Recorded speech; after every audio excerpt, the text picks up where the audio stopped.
પાંડેસરામાં ઝાડા ઉલટી બાદ 4 વર્ષીય બાળકનું મોત। કૈલાશનગરમાં ગણેશ ભારતી નામના બાળકને ઝાડા ઉલટી થયા। માતા પિતા બાળકને હોસ્પિટલ લઈ ગયા।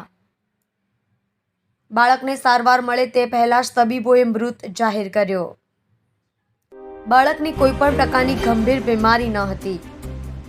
બાળકનું ઝાડા ઉલટી બાદ અચાનક મોત નિપજતા પરિવાર શોકમાં। પાંડેસરા પોલીસે બાળકના મૃતદેહને પીએમ અર્થે મોકલી કાર્યવાહી હાથ ધરી। તમે જોઈ રહ્યા છો SD ન્યૂઝ ચેનલ ફૈઝલ શેખની સાથે।